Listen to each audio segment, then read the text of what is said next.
قتل ما نه دی کړی په هغې کې قتلېږم په هغې کې پانسي کېږم او کوم قتل چې مې کړی دی ګویا دا د هغې عذاب دی بچې مې د الله د رضا دپاره قربان که الله نه مې بچې ورکه لیکن ګناه نسم کولی وایي قصابو زمانه تېروله د شپې به صبحي وخت کې څاروی حلال که چې کله به بار راوته کور ته بته نو کپړې به یې بدلولې بس دا خبره کومه ټایم مختصر دی سپیکر هم خراب دی زما مرۍ هم خرابه ده وایي هغه قصاب به چې کوم دی نو څاروی حلال که بار ډاګه کې کور ته بته کپړو باندې به د وینې داغونه او کپړې به یې بدلولې یو ورځ ورته د شپې چغه رالی صبحي وخت کې چې وی کتل یو مظلوم را روان دی منډې وایي د چې سوچ وکړه کېنه کامرانه دا ټایم نه دی جذبه دی اول پکار و وایي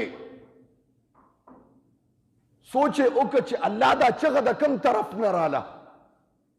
وی رامنډې والی چې وکتل یو سړی دی زخمی دی رامنډې وی د एकदम را پرېوته غېږ کې ونیو هغه د وینو ټول لت پت وینې ته بهېدلې وې چا په چړو والی و د شپې د ما محترم چې چا په چړو والی و د ونیو اوس وخت پې راغی الله دروند سړی دی یوازې اوړیم نشم صبحي کې څوک مانځه راتله پوه شوي د بهي قصاب مړی کړی دی یو اوازه ولګېده دروغ ډېر پیلاویږي او دروغ ډېر په منډه باندې لکه په ځنګل کې د اور خورېږي زما محترمو دروغ داسې شی دی په موږ مسلمانانو کې یادو اواز اوشه قصاب مړی کړی دی الزام د دروغو پې ولګېده بویې ته زما محترمو قیدخانې ته یې بوته و چې کله د پانسۍ زمانه راله په پانسۍ باندې ادرو سترګو نه اوښکې اوبېدې جړلې نه هغې پورې هغه قیدي مانه هغه دغه ته پولیس والا ته تپوس وکړو اوښکې ولې بهیږي ده ورته یې اوښکې رانه ځکه بهیږي چې کم قتل ما نه دی کړی په هغې کې سزا میلاویږي او کم قتل چې ما کړی دی د هغې چا تپوس هم ونه ما ظلم کړی دی د هغه ظلم انجام دا دی چا ته تپوس وکړه څنګه هغه بادشاهي وخت وی راکوس کې دی څه وایي کم قتل ما نه دی کړی په هغې کې قتلېږم په هغې کې پانسي کېږم او کم قتل چې مې کړی دی ګویا دا د هغې عذاب دی وایي چې راکو دی که تپوس یې کوو وایي وایه تا کم قتل کړی دی وایي حضرت زه کشتیبان وم کشتۍ به مې په دریاب کې چلوله کشتۍ به مې چلوله ورځونه یو ورځ وه زمونږ په دریاب کې زنانه روخته فیملي وغټه په هغې کې یوه جینۍ وه هغه جینۍ چې ما وکتل زما پې زړه مین شه سترګو کې مې ورته اشارې شروع کړې وی هغه جینۍ هم ماته اشارې کولې لین دین دغه شه چې کوزېدو کې شوه ما له یې پته راکړه ما ته وي دا زما پته ده زم انسان نوجوانۍ کې جذبه کې سړی په ځان نه پوهېږي وي زم پوهې نه شم اته پته معلومه شوه کور ته ورپسې رالم ما یې رشته وغوښته ما وی رشته یې غواړم که نیکۍ راله راکړه وایي چې والدینو سره یې کېناستم د هغې اټیټیوډ ډېر بره و زما محترم وایي ما ته یې والدینو وی چې زمونږ لور سره خو حسن هم دی مال هم دی او دینداري هم ده زمونږ لور الله واله ده دینداري ده ښه ښځه ده نوجوانه ده حسن دی وایا تا سره څه شی دی زما محترمو وایي ما ورته ما سره خو هېڅ نشته یو کشتۍ ده د خدای په خدایۍ کې را سره یوه کشتۍ ده هغه چلوم په هغې زما روزي چلیږي انکار راته وکړه روې شړلم ما ته وایي تخته ته د دې قابل او جوګنې څه مال وښیه بینک بیلنس نه صورت لرې او نه سیرت لرې و نه مال لرې هېڅ نشته څنګه تا ته خپله لور په حواله کړو وایي زه رالم خفه ومه زمانه تېره ده خو دا خبره نه زما چې کومه بې عزتي د دغه جینۍ په کور کې وشوه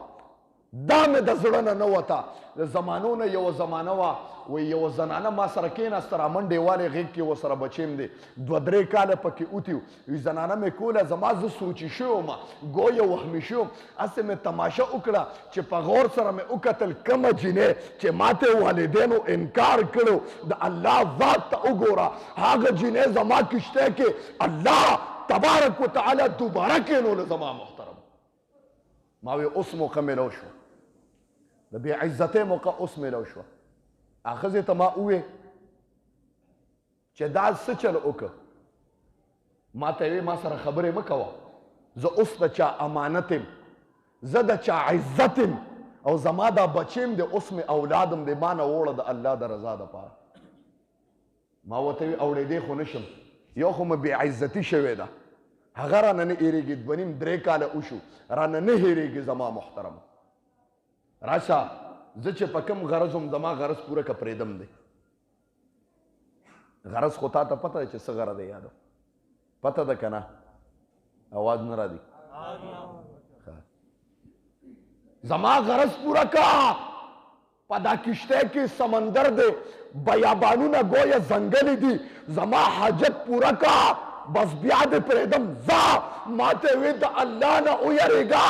دا زما کتره بچی زما په غېږ کې دی ویرېږه د الله نه د دې ماشوم نه حیا وکړه ما ته وې زنا کې که ماشوم دنه مړ کړم ما ډېر انکار وکړ زما بچی یې ونیو سمندر ته وغورځو زما محترم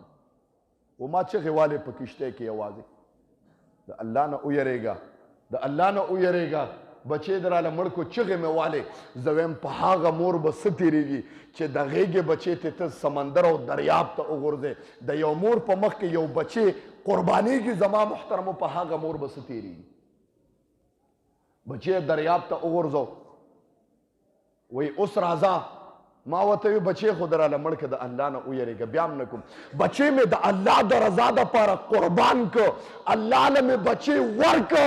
لیکن ګناه نسم کولی وی هغه بندو نوجوانو زورو پکې زه زنانه ذاتم کپړې رانه په یوازې کشتۍ کې وشلولې یوازې کشتۍ کې بربنډه کړم زما محترم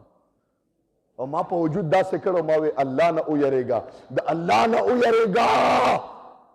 وی هغه کې د الله یره کوم ځای وه وی زمانه وی ماته حاجت پوره که دا سړی وی ما له د هغې زنانه چغې اوس هم را یادېږي ما ته د هغه بچي چې ډوبېده ماشوم که مې چغې والې د ډوبېدو په وخت کې قسم دی هغه که ته چغې اوس هم زما په غوږونو کې بنګېږي زما محترمو